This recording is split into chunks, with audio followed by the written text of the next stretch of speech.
কোনো একটা কাজ যখনই করা শুরু করি না কেন কয়েকদিন পর সেটা বারবার বাধা প্রায় আর সেটা স্টপ হয়ে যায়। কিন্তু এই বলে এটা নয় যে সেটা বাধা পাচ্ছে, সেটা বন্ধ হয়ে যাচ্ছে বলে এটা আমি শুরু করব না। আমার ক্ষেত্রে যেটা হয় যে ওয়েট লস জার্নি যতবার শুরু করি না কেন কিছু না কিছু একটা বাধা আসেই। আর সেই বাধাটার জন্য আমি কি বসে থাকবো? একদম না। সেই বাধাকে অতিক্রম করে আমি আমার জার্নি শুরু করব। ঠিক এবারেও তাই, আগেরবারও জার্নি আমাকে স্টপ করতে বাধ্য হয়েছিলাম, কেন না কেন সেটা মনে নেই এখন আমার। বাট যেটা আমি শুরু করলাম সেটা আমি তোমাদের সঙ্গে আবার শেয়ার করাও শুরু করলাম। যাই হোক, ওভারনাইট মেথি, মৌরি আর জিরের জল ভিজিয়ে রেখে সেটা সকালবেলায় খালি পেটে ডিটক্স ওয়াটার হিসাবে খেয়ে নিলাম। আজকে লাঞ্চের জন্য প্রিপারেশন করেছিলাম যে ভেজ ডালিয়া, অনেক রকম সবজি দিয়ে।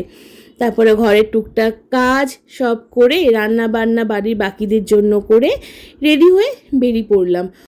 কাজল পরবো না, বিকজ সানগ্লাস পরতে হয়, বাইরে প্রচণ্ড রোদ। বেরিয়েছিলাম দোলের পরের দিন সবজি বাজার করতে, দিকে বাজার পুরো ফাঁকা। যাই হোক, অল্প কিছু করে বাড়ি চলে আসলাম। লাঞ্চে ছিল ভেজ ডালিয়া, অনেকটা পরিমাণ স্যালাড আর তার সাথে আলু পটলের একটা তরকারি। সন্ধেবেলায় চা খেয়ে নিয়েছিলাম, যদিও চায়ের মধ্যে কিন্তু সুগার ছিল না। চাটা ছাড়তে হবে, চা is not good for health. তবুও এই চা আর 4টে বিস্কিট খেয়ে আলমারির সব জামা কাপড় নামিয়ে সেটাই গুছোতে স্টার্ট করি। এইভাবে আমার সারাটা দিন কেটে গেল, রাতে ডিনার আর কিছু করিনি।